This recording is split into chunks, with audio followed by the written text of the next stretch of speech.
الحمد لله بدعاء الله العظيم. اللهم صل وسلم وبارك على مولانا محمد وعلى آله في كل لمحة ونفس عدد ما وسعه علم الله. اللهم إني أقدم إليك بين يدي كل نفس ولمحة وطرفة يطرف بها أهل السماوات وأهل الأرض، وكل شيء هو في علمك كائن أو قد كان. أقدم إليك بين يدي ذلك كله. أستغفر الله العظيم الذي لا إله إلا هو الحي القيوم وأتوب إليه. أستغفر الله العظيم الذي لا إله إلا هو الحي القيوم وأتوب إليه. أستغفر الله العظيم الذي لا إله إلا هو الحي القيوم وأتوب إليه. أعوذ بالله من الشيطان الرجيم. بسم الله الرحمن الرحيم. الحمد لله رب العالمين الرحمن الرحيم مالك يوم الدين. إياك نعبد وإياك نستعين. اهدنا الصراط المستقيم صراط الذين أنعمت عليهم غير المغضوب عليهم ولا الضالين. آمين.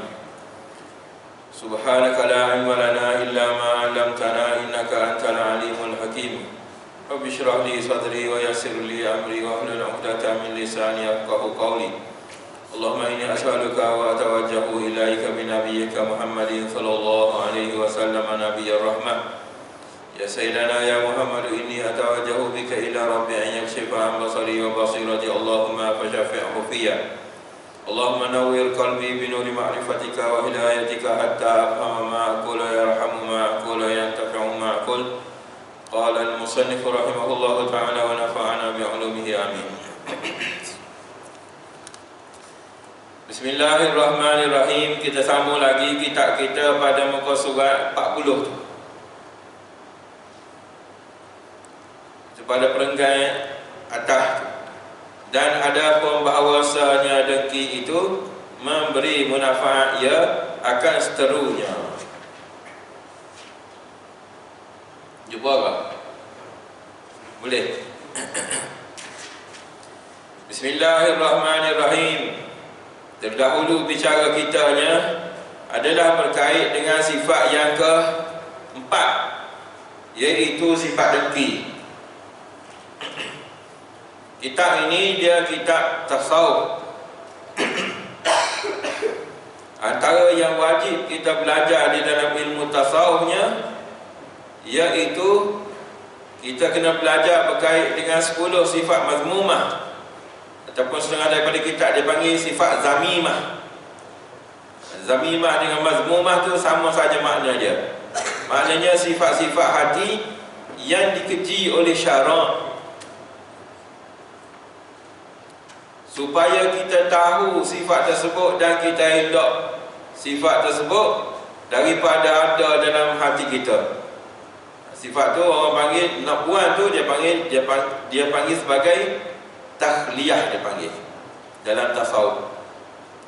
Kemudian wajib pula kita belajar sifat mahmudah, yakni sifat yang dipuji oleh syarak.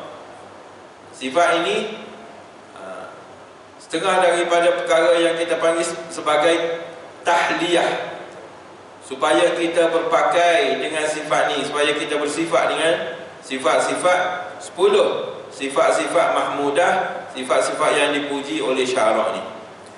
Jadi kitab ini dia mulakan dengan perbicaraan berkait dengan anggota badan. Anggota badan, dia bincang berkait dengan 7 anggota badan yang ada pada kita, asal bagi tempat masuk dosanya dan pahalanya daripada anggota badan lah. Jadi seorang itu berdosa dan dapat bagi seorang itu pahala. Habis daripada kita bincang berkait dengan anggota-anggota badan yang 7 tu, dia mari pula tentang sifat-sifat hati ni. Jadi dia mulakan dengan sifat hati yang mazmumah, sifat hati yang kotor. Dia mulakan dengan yang pertama sekalinya, syarhut ta'am, banyak makan, suka pada makan. Itu setengah daripada sifat hati yang kotor. Sebab dia akan jadikan seorang itu berat badan dia untuk buat amal ibadah, dan suka kepada nafsu. Jadi kuat nafsu dia. Orang yang kuat Kuat makan ni dia akan jadi kuat nafsu dia. Dan yang keduanya sifat yang kita dah belajar dah, iaitu syarhul kalam, yakni suka sangat bercakap, banyak bercakap. Dan yang ketiganya iaitu al-ghadab, marah, seorang yang pemarah. Itu sifat hati juga tu. Dan yang keempat sekarang ini iaitu dengki. Kita dah bincang dah dulu macam mana boleh timbul sifat-sifat kotor ini. Dia timbul sifat-sifat kotor ini apabila hati itu sendiri kotor. Sebab ini sifat hati ni. Jadi apabila hati itu kotor, timbullah sifat-sifat kotor daripada hati dia. Sebab apa hati itu kotor? Sebab hati itu ditutupi oleh dosa, ditutupi oleh benda yang kotor dah. Dosa-dosa ni benda kotor. Nabi umpamakan sebagai titik hitam. Titik hitam. Jadi hati kita itu asalnya jernih. Roh kita tu sendiri asalnya jernih dia, putih, bersih dia. Hingga apabila terkena bagi dia dosa, jadi Allah Ta'ala titikkan sebab bagi dosa, seorang tu buat dosa tu, jadilah hati dia sekali buat dosa, Tuhan titik satu titik hitam. Nuqtatun sauda katanya dalam hadis. Nuqtatun sauda, satu titik hitam. Apabila orang tu taubat, hilang titik hitam. Jadi bagaimana boleh muncul sifat-sifat yang buruk ni, sifat-sifat keji ni? Dengan sebab banyak sangat titik hitam tu memenuhi hati. Jadi dia hati ni asal dianya bersih 100%. Sekiranya hati kita tu 10% gelap, 10% tu kotor, jadi akan timbul 10% lah sifat kotor daripada hati kita. 90% lagi itu sifat yang bersih-bersih. Itu saja yang kita boleh kata pengecaman dia, tanda dia. Sebab apa orang ni banyak sangat sifat kotor ni? Sebab hati dia tu banyak sangat bahagiannya yang kotor. Kalaulah kata 50% hati dia kotor, hati dia tu telah ditutupi dengan karat-karat dosa, jadi 50% lah sifat kotor yang akan timbul daripada hati dia tu. Dan 50% lagi adalah sifat bersih. Kalaulah kata 70% lah nanti akan timbul sifat-sifat kotor. Hanya 30% saja sifat yang bersih. Kita duk bimbangnya apabila hati itu dah diselaputi semua, tutup semua dah dengan sifat-sifat kotor ini yang kita bimbang. Kalau begitu keadaan dia, nasihat tak pakar dah, apa kebaikan pun tak pakar dah. Yang inilah orang panggil sebagai nafsu ammarah. Asal bagi seorang tu, yang ulama kata nafsu manusia tu ada 7 peringkat. Yang pertama sekali nafsu yang paling kotor tu, iaitu nafsu ammarah. Apabila mana? Kalau nak cari nafsu ammarah ni, dia buat jahat, dia tidak rasa dia buat jahat. Bahkan setengah daripadanya bangga pula dia buat jahat. Itu nak tunjukkan nafsu dia memang kotor betul dah. Kotor betul. Kalau nafsu tu bersih sedikit, dia panggil nafsu tu nafsu lawamah. Lawamah. Ini mungkin kita boleh kata 50% hati dia tu bersih, 50% lagi kotor. Lawamah ni iaitu apabila kita buat dosa, lepas daripada buat dosa tu kita menyesal, apa aku buat jahat ni. Duduk lawamah tu maknanya kita kutuk, kita keji, nafsu kita lepas daripada kita buat dosa.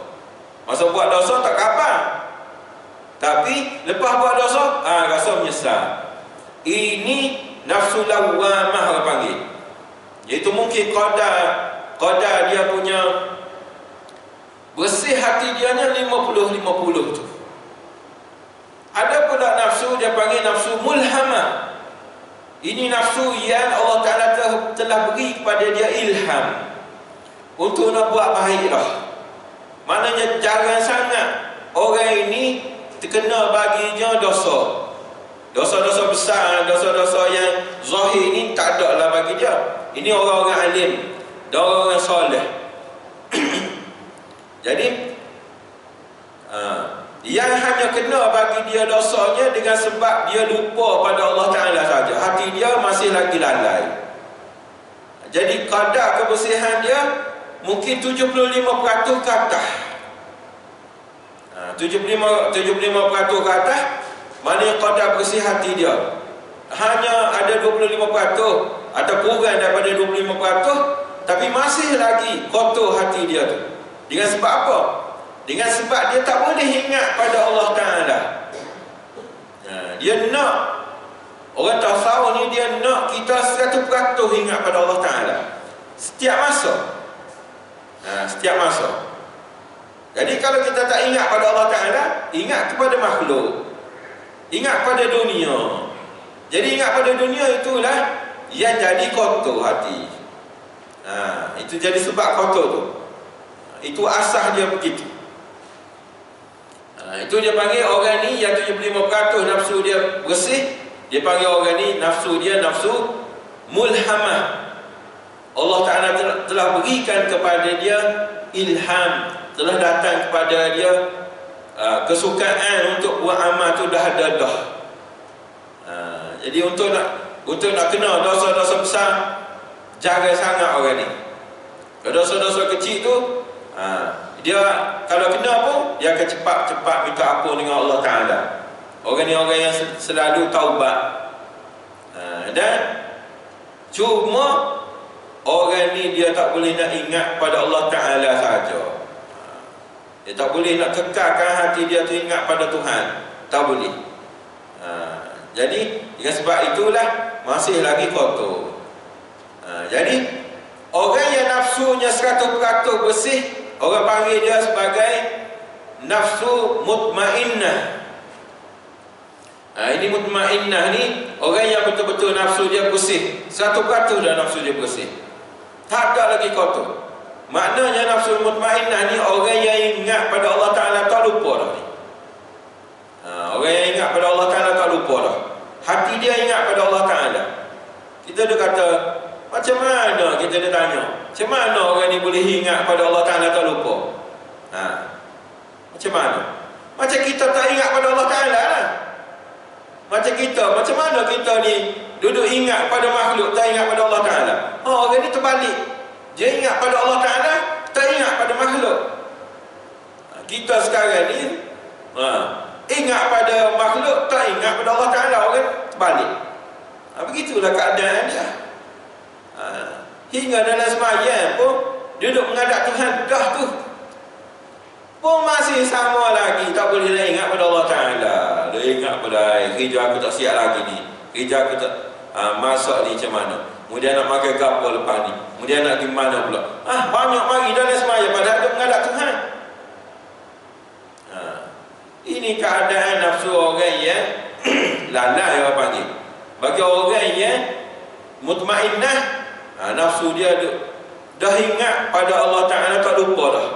Hati dia dah ingat pada Allah Ta'ala, tak lupa dah. Itu nafsu yang keempat.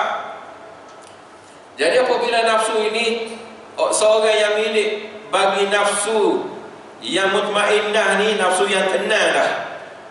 Tuhan kata, ya ayyatuhan nafsul mutmainnah, wahai nafsu mutmainnah, nafsu yang telah tenang dah, tenang. Kita ni hati kita kalau selagi tidak sampai kepada mutmainnah, hati kita balik pergi kadang ingat Tuhan, kadang ingat makhluk, kadang turun sembilan ni, kadang ni tak ada lah. Itu dia panggil qalbu. Qalbu ni dinamakan hati dia sebagai hati kita ni sebagai qalbu dengan sebab terbalik-balik, tak tetap. Ingatan dia pada Allah Ta'ala tak tetap. Jadi apabila dah tetap ingat kepada Allah Ta'ala, dia panggil mutmainnah, orang yang dah tenang dah. Macam dalam sembahyang kita ada, dia panggil, ada rukun berkait dengan tamakninah. Tamakninah tu daripada mutmainnah lah juga asalnya. Kita buat setiap rukun yang kita berjalan dalam, yang kita lakukan dalam sembahyang ni, dia kena tenang. Maknanya misalnya kita rukun, Allahu Akbar, dia kena tenang sekejap, sekadar subhanallah, dia panggil tamakninah, baru boleh bangkit. Bangkit pula subhanallah pula.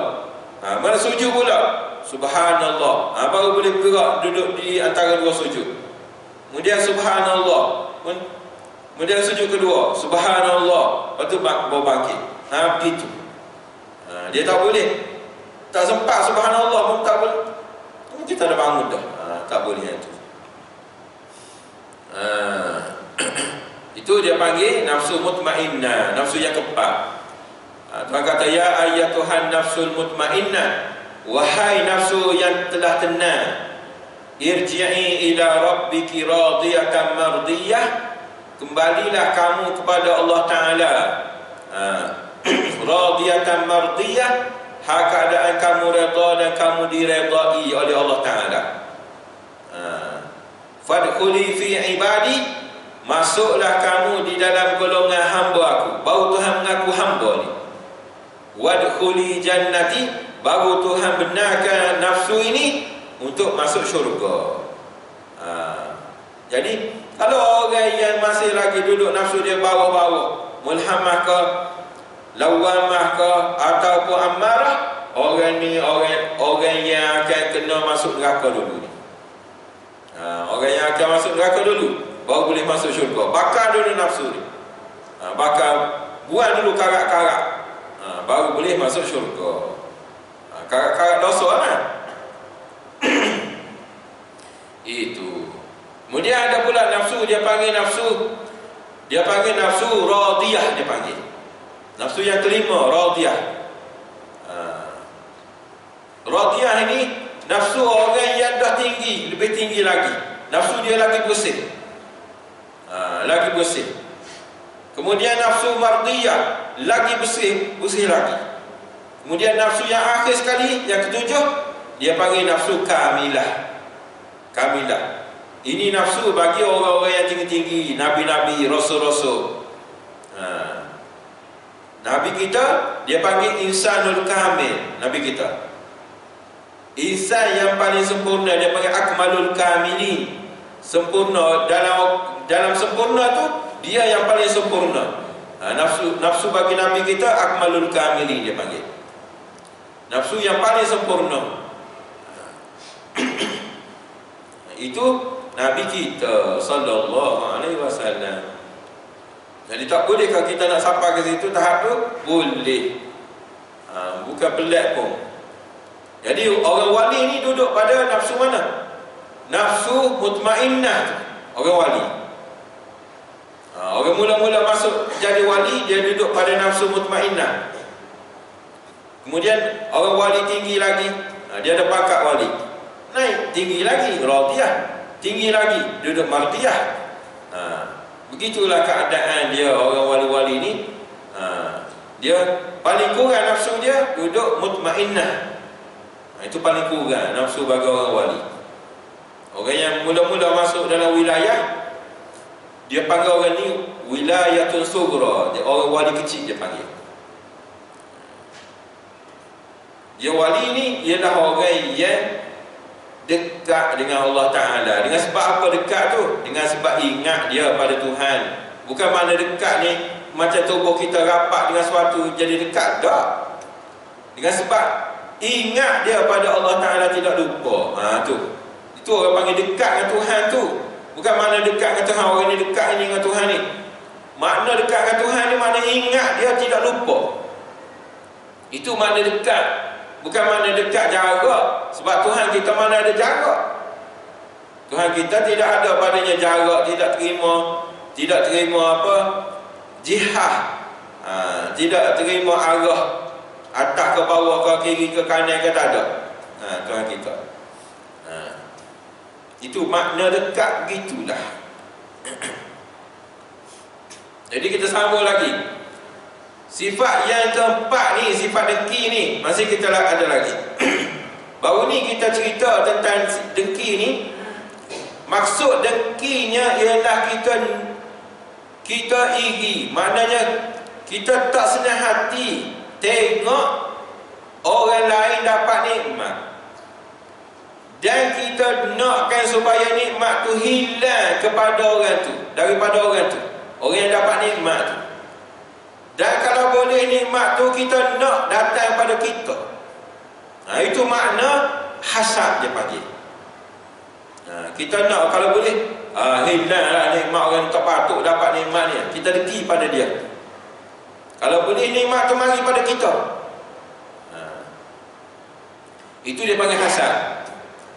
Kalau kita tu nakkan kita iri pada orang juga. Kita nakkan nikmat seorang tu hilang, tetapi kita tak nak nikmat tu dapat pada kita. Kalau boleh hilanglah nikmat pada orang ni. Itu dia panggil dalam bahasa Arab, dia panggil ghirah. Iri hati, ghirah. Dia lain daripada dengki. Dengki tu kita nak nikmat tu dapat pada kita. Tu dia panggil ghirah. Ghirah ni dia tak nak dapat nikmat pada dia, cuma dia nak nikmat tu hilang daripada orang. Satu lagi dia panggil istilah macam dengki juga,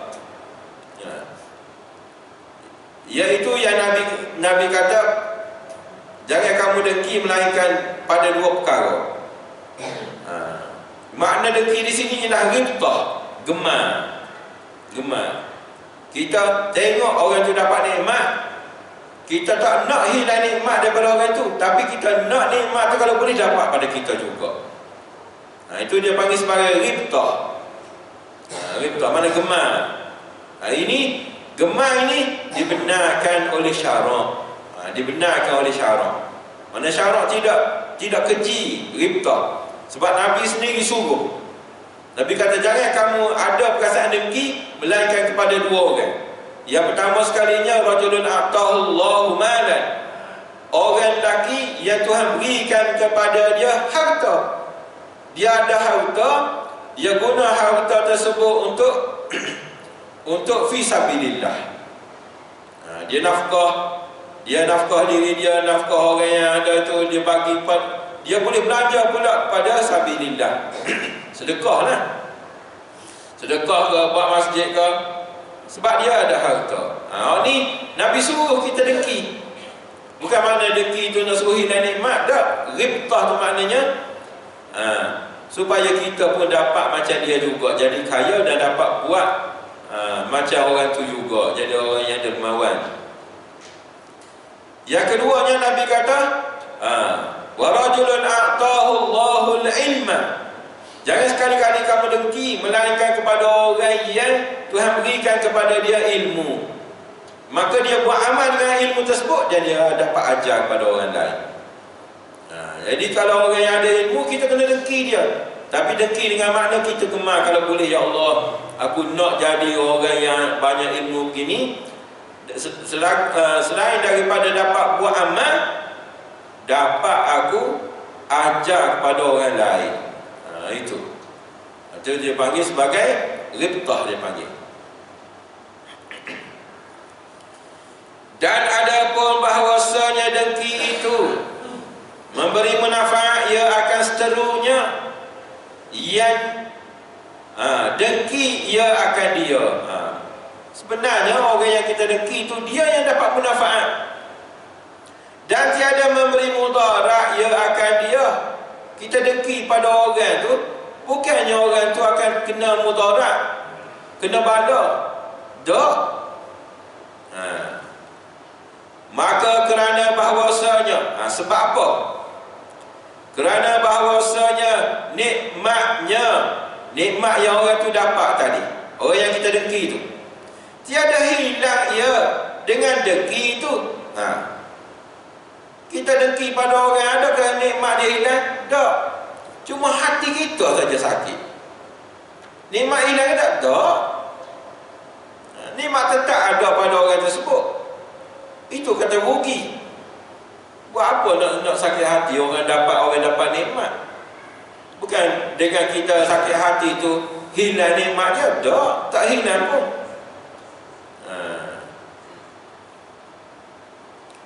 Bahkan digandakan akan kebajikannya. Bahkan Tuhan gandakan lagi kebajikan orang tu, orang yang kita dengki tadi. Macam mana Tuhan gandakan kebajikan? Kerana dipindahkan pahala kebajikan orang yang dengki itu kepadanya. Kan rugi tu pahala kita buat sehari-hari. Pergi sembahyang subuh berjemaah. Kemudian pagi sikit dia dengki pada orang. Dia dengki pada orang. Habis pahala jemaah kita. Habis semua pahala apa yang kita buat tu. Kita seolah-olah ambillah pahala ni aku hadiahkan kepada kamu. Seolah-olah begitu. Tak ada sisa pun pahala bagi kita hari tu kan, sebab kita dengki pada orang. Munafaat boleh kepada orang tu sendiri, orang yang kita dengki tu. Sebab Tuhan pindahkan pahala kepada orang yang kita dengki. Pendeknya dia kata, orang yang dengki itu seperti mereka yang melempar seteru dengan batu. Orang yang melempar seterunya dengan batu. Dia buat perumpamaan. Orang yang dengki ni umpama orang yang dia lempar kepada musuh dia tu batu. Maka tiada kena seterunya. Dia lempar tapi tak kena batu tu kepada musuh dia, dan kembali batu itu kepada matanya, maka membutakan ia akan dia. Itu umpama bagi orang dengki ni. Seolah-olah macam dia lempar batu tak kena pada orang tu, tapi batu tu melantung balik pada dia, kena mata dia, buta dia. Ini ruginya bagi orang yang ada baginya sifat dengki. Imam Ghazali kata dengki-dengki ni sifat orang yang ada. Orang yang ada.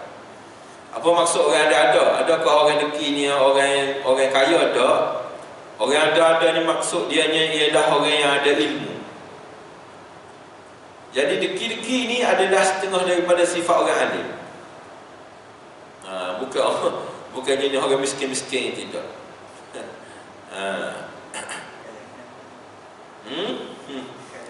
Jangan main. Sebab tu Imam Ghazali kata dalam kitab Minhaj, dia kata aku terima orang alim ni sekiranya dia nak jadi saksi, tetapi aku tengok siapa yang kena tuduh. Kalau nak kena tuduh juga orang alim, kalau yang kena tuduh tu orang alim juga, dia tak terima. Dia tak terima orang alim yang lain jadi saksi, tak terima. Kalau orang yang kena tuduh tu orang yang jahil biasa saja, dia akan terima saksi tu orang alim. Tapi kalau orang alim tu jadi saksi atas orang alim lain pula, itu dia tak terima.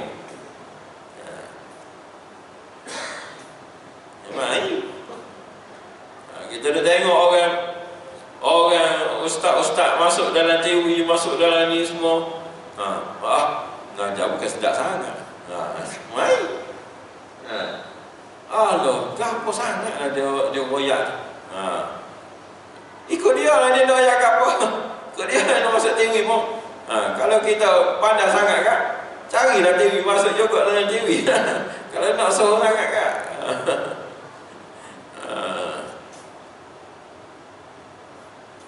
Ini hijab orang alim. Setengah daripada sifat orang alim. Orang alim yang hatinya jahat lah. Orang alim yang hatinya, kita kata, masih lagi tidak bersih. Ilmu tu Dia bukan jadi syarat seorang tu ilmu tu jadi syarat bagi hati bersih. Tak. Tidak jadi mesti orang tu apabila banyak ilmu hati dia makin bersih. Tak jadi syarat begitu. Ilmu itu sebagai sebab saja. Boleh kita kata dengan sebab ilmu tu hati tu jadi bersih. Memang begitu keadaan dia. Kalau tidak nak bersih hati macam mana kalau tak ada ilmu? Kalau tak tahu sifat mazmumah macam mana kita nak elok diri kita daripada bersifat dengan mazmumah kalau kita tak tahu mazmumah tu macam mana. Tetapi orang banyak ilmu itu bukan syarat mesti dia tu hati bersih. Tak. Dengan sebab ilmu hati ni bersih. Tak, bukan begitu.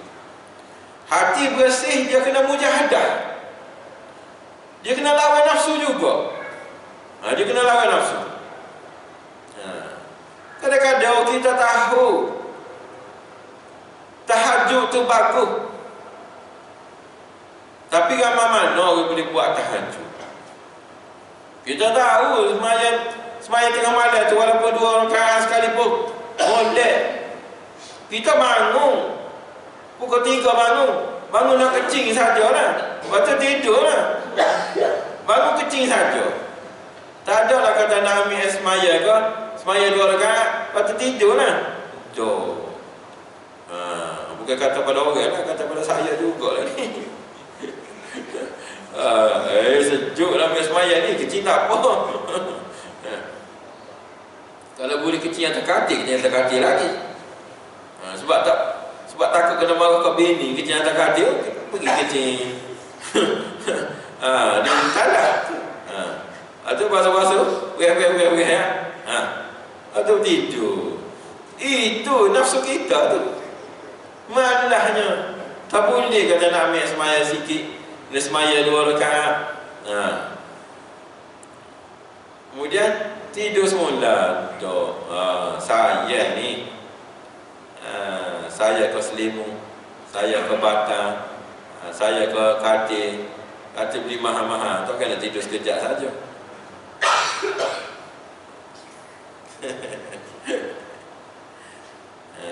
Bukan kata kau orang, kata ke saya juga ni sebenarnya. Memang malah nak boleh bangun juga lu. Tapi bangun kecil rajin. Berat ni. Dia berat tu adakah berat badan ke apa? Tak, bukan berat badan. Bukan kita tak boleh buat amal tu dengan sebab berat badan, tak. Dia berat tu berat dosa. Berat dosa. Banyak mana orang gemuk yang boleh bangun buat amal semua. Tukuru dulu dia bukannya kurus semua. Ada hak gemuk. Ada. Tapi pukul 3 bangun dah. Macam arwah Hajilah Lugu Tapah. Pondok Lugu Tapah di Pasimah. Badan dia besar.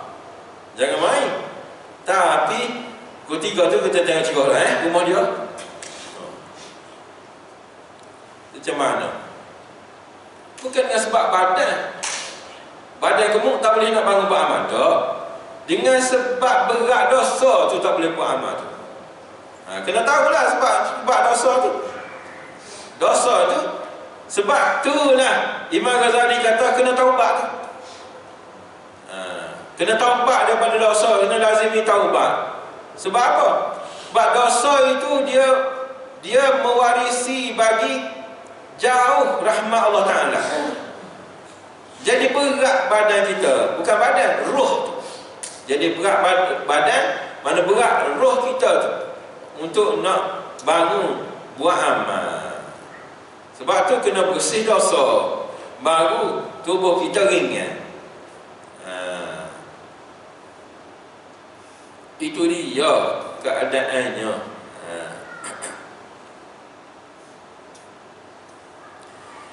Ada pun ubat yang bangsa amal. Macam mana nak ubat ni kalau kita ada sifat dengki ni? Dia mari ubat sini. Ada pun ubat makjur lah kita kata, yang bangsa amal. Ini seorang makjur ni, makjur Pak Man. Maka iaitu bahawa mengetahuinya akan hukum dengki tu, kena tahu, kena ada ilmu lah.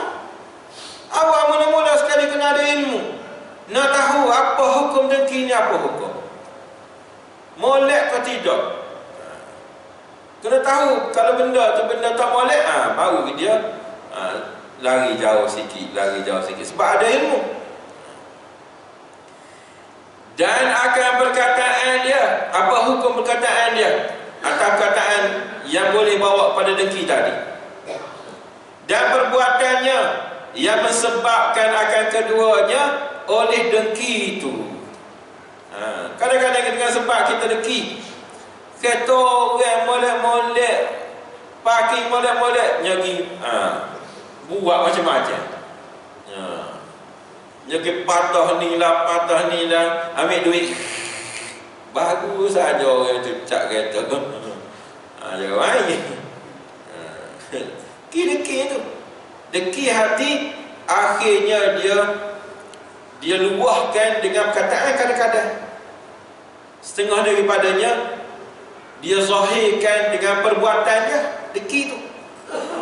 Jadi nak ubah dianya, maju dianya, ialah dengan ada ilmu. Kena tahu hukum dengki itu apa. Hukum bagi buat perbuatan dengki itu apa hukum dia. Apabila dia tahu begitu, maka menyalahi ia akan keduanya. Menyalahi apabila rasa hati dia dengki pada orang, nak buat perbuatan yang bawa pada dengki itu, dia menyalahi. Tak boleh. Macam mana ni nak buat jahat pada orang? Dia menyalahi. Dengan sebab apa? Sebab ada ilmu. Ada ilmu tu lah sebab bagi dia boleh menyalahi. Kalau tak ada ilmu, duk main sedap semua lah. Dengki kan, dengki buat. Sama juga macam orang sihir orang tu. Ni. Kita ingat kata ada dalam ni. Kita ingat ke sama dulu saja. Rupanya ada lagi. Aduh, kesian orang yang kena tu. Dia sihir, hatta macam-macam. Online pun ada sekarang, tak tahu dah. Katanya online pun boleh juga. Saya tak pelik sekarang ni, kok online pun boleh. Macam kirim barang juga. Online.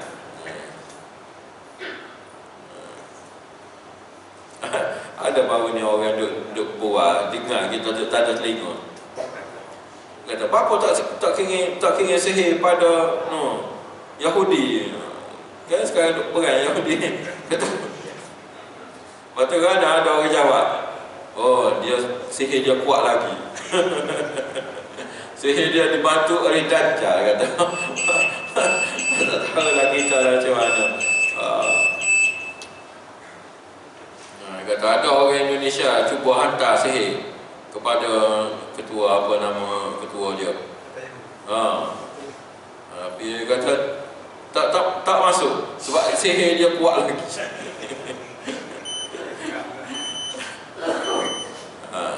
Itu orang tanya, boleh ke tidak kita sihir orang jahat? Tak boleh. Hukum haram sama saja. Jahat macam mana sekalipun tak boleh buat jahat. Walaupun kita nak jadi baik sekalipun, tapi matlamat kita, kehendak kita tu walaupun baik macam mana sekalipun, tak boleh dengan cara yang salah. Tak boleh. Sihir haram. Belajar dia itu tak haram, belajar dia itu makruh. Tapi praktikal dia haram. Belajar tak ada pahala belajar. Sihir baik apa? Sihir putih tak ada, sihir putih. Sihir tak belakang.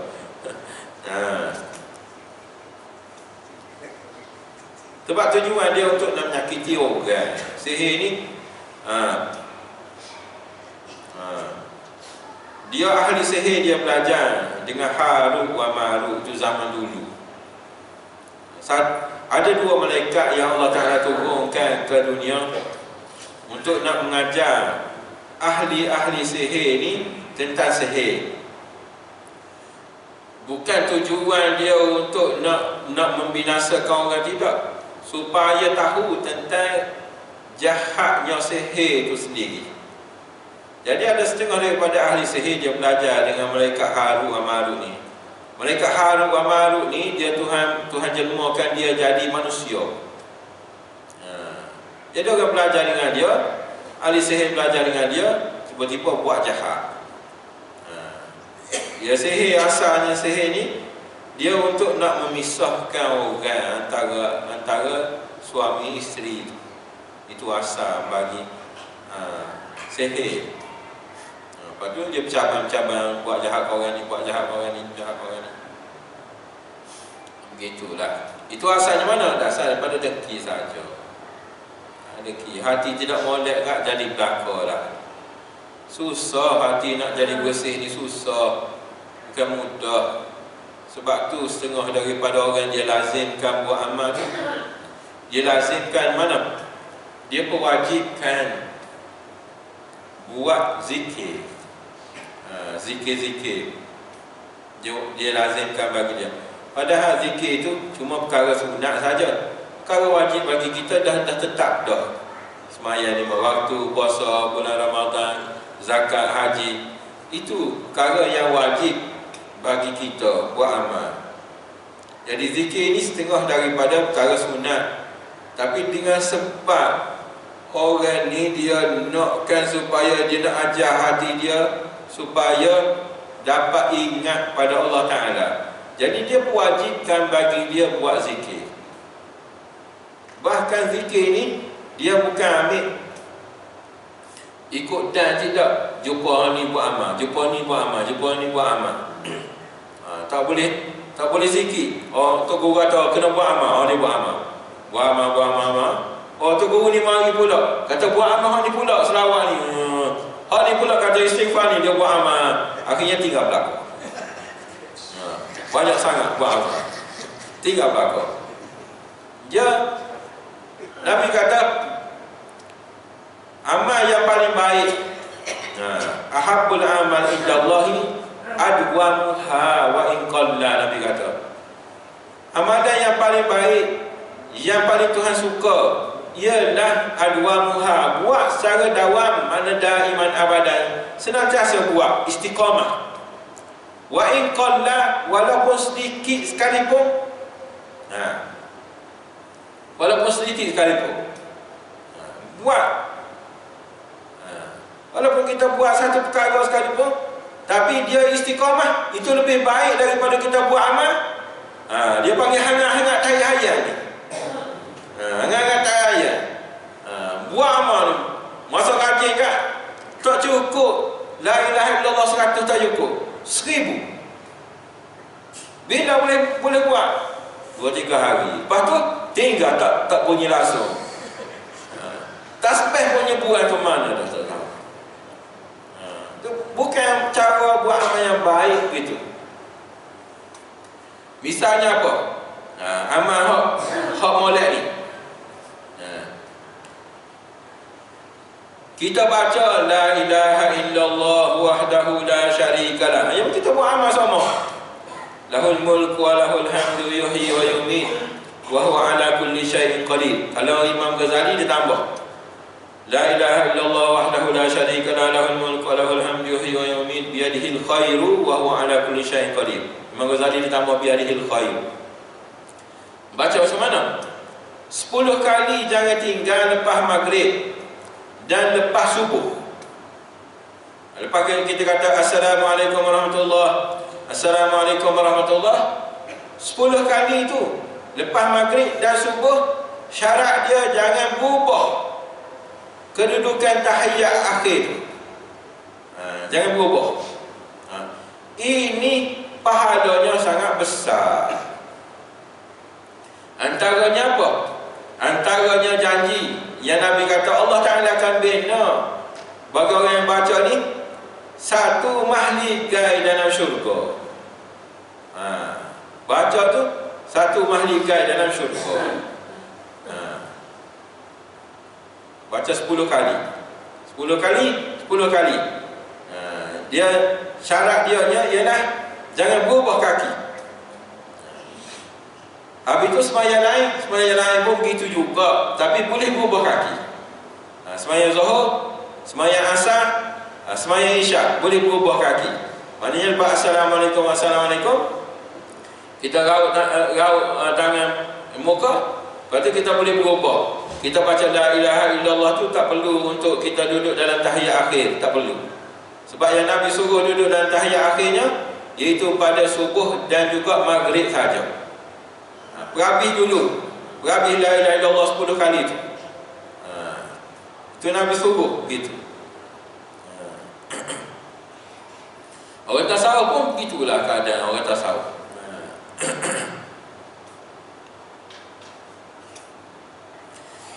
Paling kurang kita buat hak tu saja lah. Kalau malas sangat dah.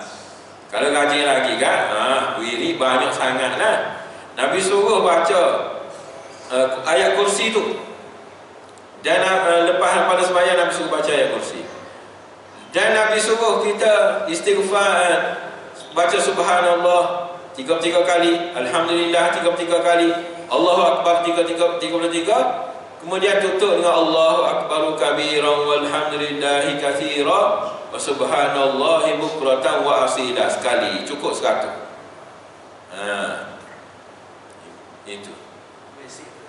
Itu basic saja. Paling malas adalah orang kata, kalau kita kata tak sempat ni nak baca, berjalan tak apa. Dan kita assalamualaikum tengok jangan lewat dari nak pergi hijab. Kita buat amal masa kita pandu kereta tak apa. Yang pentingnya lepas sembahyang jangan tinggal. Masa kita berjalan ke, masa kita pandu kereta ke, itu cara orang nak buat amal tu. Dia tak kira asalkan baca, tak kira keadaan macam mana sekalipun. Jangan duduk masa berok sudah lah baca. Itu bukan tempat dia. Dia tak kira sama ada ismayah ke tak ada ismayah ni. Baca waktu. Nanti kan nak ambil ismayah pula. Lepas tu kalau tak ada ambil ismayah tak boleh baca. Jadi tak baca semua kita. Jadi sementara duk ketung kan.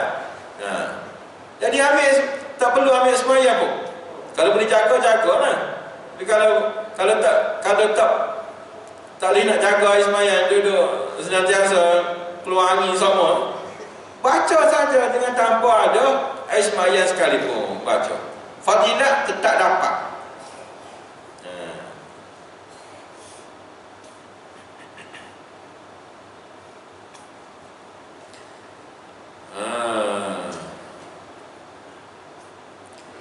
Maka menyalahi ia akan keduanya.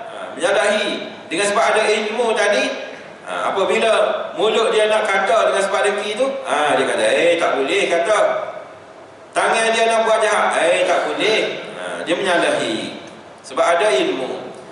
Dan mengerjakan ia akan lawan bagi keduanya. Daripada kita nak buat jahat dengan tangan, kita buat baik dengan tangan tu. Daripada rasa sebab asalnya deki, kemudian kena pada satu masa tangan pula nak pukul. Itu asal dia begitu.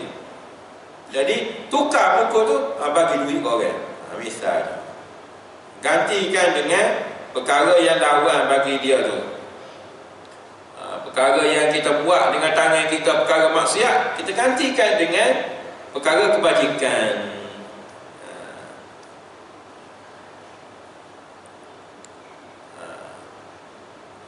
Maka memuji ia akan mereka yang dengki ia akan dia. Daripada kita nak kutuk orang dengan mulut kita, kita puji dia.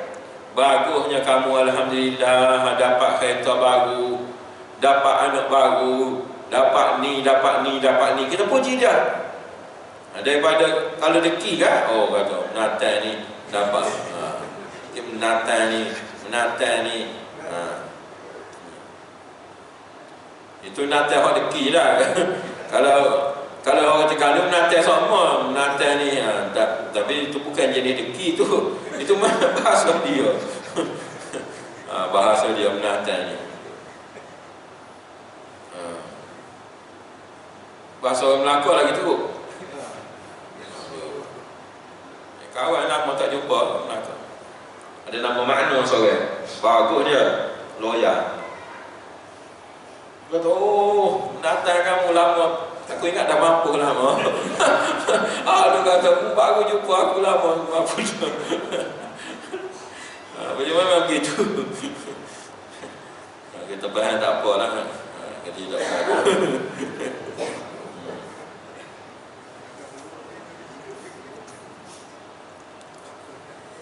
Dan merendah diri ia baginya, dan menzahirkan ia akan sukacita dengan nikmatnya. Kata alhamdulillah kamu dapat baguslah ni. Boleh juga aku tupan-tupan sekurang-kurangnya. Dan merendah diri ia baginya. Kita merendah diri, jangan kita rasa tinggi diri kita. Sebab rasa tinggi diri itulah yang akan jadi sebab dengki tu. Dan dengan demikian itu, jadi oleh mereka yang dengki, ia akan dia kawan baginya. Jadi kawan, tidak jadi musuh dah lah. Dah hilang daripadanya oleh dengki itu. Akhirnya sikit-sikit hilang lah. Dan apabila kita tukar daripada rasa nak marah kita tu, rasa dengki kita tu, kepada syukur, kita turut sama syukur atas nikmat kawan kita dapat tu. Jadi dengan begitu, lama-lama hilanglah rasa dengki kita pada orang. Bukan setakat pada orang yang kita dengki itu saja. Orang lain pun nanti akan hilang sikit. Dan lepas ia daripada dosanya, lepas daripada dosa dengki. Kalau keadaan dia boleh tukar begitu, tak ada lah lagi kena bagi dia dosa dengki tadi. Dan seksanya seksa dengan sebab dengki tu. Dengki ni jadi sebab dosa, haram tu, dengan sebab tu lah Tuhan masuk neraka. Jadi bila seorang tu dah dapat kawan hati dia, jadi tak kena lah dia harap-harapnya seksa di neraka nanti, tak ada akhirat nanti, tak ada lah lepas dia daripada seksa nanti. Telah berfirman Allah Ta'ala, idfa' billati hiya ahsan fa idzal ladzi bainaka wa bainahu adawatun ka'annahu waliyyun hamim. Tuhan kata dalam Quran surah Fussilat, artinya tolak olehmu dengan perkara yang lebih elok, ganti perkara yang lebih elok. Maka tiba-tiba orang yang antara engkau dan antaranya perseteruan, seolah-olah ganti macam mana? Seolah-olah jadi kawan yang hampir, jadi kawan rapat dah. Tolak perkara yang buruk-buruk tu, tolak buang jauh. Tolak tu gantikan dengan perkara yang lebih baik. Maka Tuhan kata, orang yang kamu dengki, kamu dengan dia tu jadi musuh. Bila kamu buang sifat buruk kamu, dan secara musuh tak dihilang, jadilah kamu dengan dia tu waliyun hamim, menjadi kawan yang rapat. Kalau orang tu tahu kita dengki, dia takkan rapat dengan kita. Jadi kalau dia tahu orang ni akan bawa masalah pada dia takkan rapat. Dengan sebab itulah kita ni kalau boleh nak kena jaga hati kita. Walaupun telitah sikit sebanyak tak apa. Telitah tu memang biasa dah kalau telitah. Lah begitu memang dia dah. Sebab selagi hati kotor, dia lah tu sebenarnya bisik daripada syaitan. Syaitan dia tu bisik. Syaitan dia bisik tu mari lah tu. Dia istilah tasawuf dia panggil khatir, dia panggil khatir, lintasan. Lintasan tu ada daripada syaitan, ada daripada malaikat, ada daripada nafsu, ada daripada Allah Ta'ala sendiri. Ada 4 khatir. Jadi khatir yang jenis nak suruh buat jahat ni biasanya daripada syaitan. Syaitan, kalau tidak nafsu.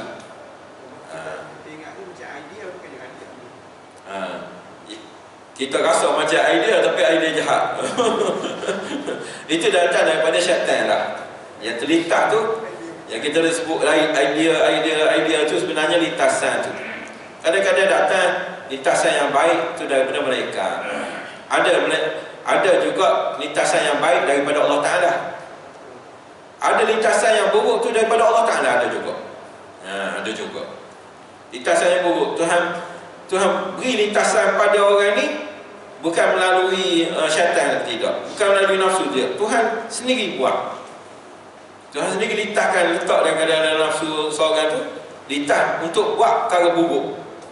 Ada juga. Itu ada dia terangkan satu-satu tu dalam kitab Minhaj tu, dia terang satu tentang khatir, dia panggil khatir. Dan ketahui olehmu bahawasanya tabiat manusia kasih ia akan mendapat nikmat. Nanti kita akan sambung semula insya-Allah taala.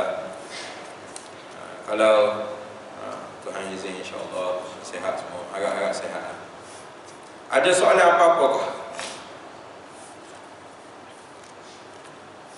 Ustaz, kalau macam hidup di luar, tak deki di luar sampai deki. Tak, kalau tak bila berbalik kepada baik dan luar kehidupan. Oh, kita apabila tak ada sifat-sifat kotor ni, hati tenang, dunia akan jadi lebih seronok dan lebih luas lagi. Kalau hati kita ni penuh dengan penyakit, hati jadi sempit. Nak buat sesuatu pun dalam keadaan tidak selesa, orang panggil. Jadi kena lepas. Bukan lepas ke orang, tidak ni. Ini kena lepas, makna kena cari cara untuk kita dapat elok yang penyakit-penyakit ni. Baru hati tenang, baru jadi mutmainnah tu, jadi tenang hati. Bila tak ada penyakit, tenang lah. Dengan sebab ada penyakit tu, itu jadi masalah banyak. Allah Subhanahu wa ta'ala alam. A'udzubillahi minasyaitonir rajim. Allahumma ja'alna minal ulama'i syakirin was-salihin was-sabirin wal-muttaqin. Allahumma inna nas'aluka ta'jil afiyatika wa sabran ala bariyah. Rabbana la tuzigh qulubana ba'da idh hadaytana wa hab lana min ladunka rahmah. Wa hab lana min azwajina wa dhurriyyatina qurrata a'yun waj'alna lil muttaqin. Allahumma ighfir lana dhunubana wa liwalidina wa limashayikhina wa li ahlina wa li ashabil huquqi wad duyuni 'alaina wa li jami'il muslimin. Rabbana atina fid dunya hasanatan wa fil akhirati hasanatan.